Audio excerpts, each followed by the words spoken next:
పోయినమాటగా ముఖ్యమంత్రి రేవంత్ రెడ్డి కాడికి PCC paper కాడికి ఇద్దరు పోయి ఇక షెడ్డో పట్టో బతిలాడిరట బాంగపాడాలట.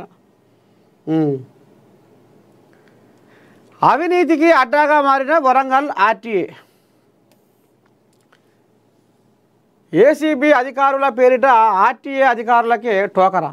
ఏకంగా 10.20 లక్షలు కాజేసిన నకిలీ అధికారులు. అమ్మని దండం పెడితే ఆర్టీఏ కార్యాలయాల్లో ఏజెంట్ల ద్వారా సంబంధిత అధికారులకు వేల నుండి లక్షల్లో సంపాదన ఉంటుంది.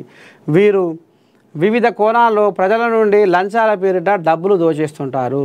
ఈ క్రమంలో కొందరు గుర్తు తెలియని వ్యక్తులు ఏసీబీ అధికారుల పేరిట ఇలాంటి అవినీతి అధికారులను టార్గెట్ చేసి లక్షల్లో డబ్బులు దండుకున్న ఘటన వరంగల్ ఆర్టీఏ కార్యాలయంలో చోటు చేసుకుంది. తాజాగా ఏసీబీ అధికారులమని నమ్మించి వరంగల్ ఆర్టీఏ అధికారుల నుంచి ఏకంగా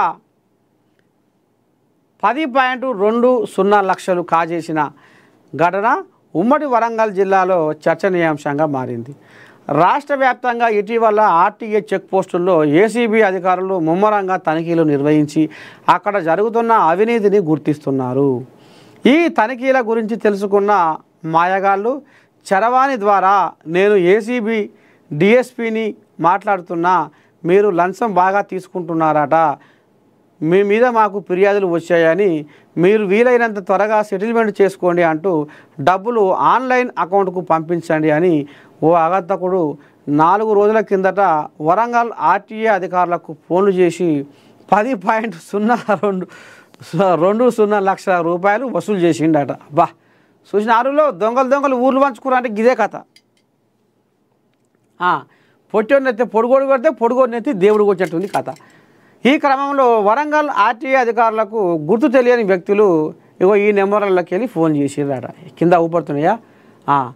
ఆర్టీఏ కార్యాలయంలో జరుగుతున్న అవినీతి అంతా మాకు తెలుసని, చట్టపరంగా అరెస్టు కాకుండా ఉండాలంటే చెప్పినంత డబ్బులు పంపించాలని ఎంవీఐలపై బెదిరింపులకు పాల్పడ్డారు. దీంతో ఆందోళన చెందిన ఆర్టీఏ అధికారులు దశల వారీగా 10.20 లక్షలను గుర్తు తెలియని వ్యక్తుల అకౌంట్లలో జమ చేశారు. సుశీరా శుద్ధపూసలు ఎట తయారయ్యారో. దుండగులతో ఫోన్లో మాట్లాడుతున్న క్రమంలో ఒక మోటార్ వెహికల్ అధికారికి అనుమానం వచ్చింది. వెంటనే వరంగల్ ఏసీబీ డిఎస్సీ సాంబయ్యను ఫోన్లో సంప్రదించగా అలాంటి ఫోన్స్ తాము చేయమని, గుర్తు తెలియని వ్యక్తులు ఎవరో మిమ్మల్ని మోసం చేశారని చెప్పడంతో పాటు వెంటనే స్థానిక పోలీసులకు ఫిర్యాదు చేయాలని సలహా ఇచ్చినట్లు ప్రచారం సాగుతుంది. కాగా తాము మోసపోయిన విషయం బయటపడకుండా ఆర్టీఏ అధికారులు తీవ్రంగా ప్రయత్నించినట్టు సమాచారం. ప్రస్తుతం ఈ విషయంలో స్థానిక పోలీసులు దర్యాప్తు చేస్తున్నారని, త్వరలోనే పూర్తి విషయాలు చెబుతామని దాటవేశారు. అప్రమత్తంగా ఉండాలి. కొంతమంది గుర్తు తెలియని వ్యక్తులు మొబైల్ నంబర్ల ద్వారా అవినీతి నిరోధక శాఖ అధికారులమని చెప్పుకుంటూ నకిలీ కాల్స్ చేస్తున్నట్లు తమ దృష్టికి వచ్చినట్లు ఆ శాఖ డైరెక్టర్ జనరల్ ఎక్స్ వేదికగా ప్రకటించారు. ఈ కాల్స్ ద్వారా ప్రభుత్వ ఉద్యోగులను బెదిరించి వారిపై కేసులు నమోదు చేయకుండా ఉండేందుకు డబ్బులు డిమాండ్ చేసినట్లు తెలుస్తుందని పేర్కొన్నారు. మరి ఆలయం సుఖమైన పని. పొట్టోడినెత్తి పొడుగోడు కొడితే పొడుగోడినెత్తి దేవుడు కొట్టినట్టుంది కథ. ఇక దొంగ సొమ్ము ఏమంటారు చూడు, చెమట పడమని డబ్బు ఉండదని అంటూ గజన అయింది. ఇక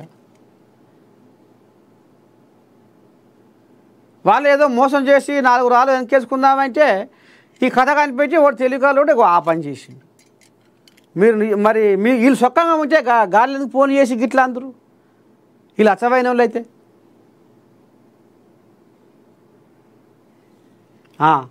గిట్ట తయారయ్యారు. అదేంటంటే అన్ననే అదక తింటారు కొంతమంది అధికారులు. వీళ్ళు చేయబట్టే కొన్ని డిపార్ట్మెంట్లకే మచ్చలు వస్తున్నాయి. ఉప ఎన్నిక స్థానిక ఎన్నికల్లోనూ పొత్తు. కోదండరాము పీసీసీ పెబ్బ ఇక నేను సోపత అయినట్టుగా మళ్ళా నిన్న మొన్నటి దాకా మమ్మల్ని సోపత కూడుపుకుంటారా అసలు అవుతుందా కాదా అనేది బాగా అనుమానం తట్టింది కోదండరాముకు. ఇక ఇప్పుడు ఉప ఎన్నికలో పొత్తే, రేపు వచ్చే స్థానిక సంస్థలలో పొత్తే. ఎవరు? టీజేఎస్, తెలంగాణ జనసమితి. ఇక ఇద్దరు, ఈయన పిసిసి పెబ్బ, తెలంగాణ జనసమితి పెబ్బ ముచ్చట పెట్టుకున్నారట. ఉప ఎన్నికల్లో ఇప్పుడు వీళ్ళు మద్దతు ఇవ్వబోతున్నారట కాంగ్రెస్కు. రేపు స్థానిక సంస్థలలో కూడా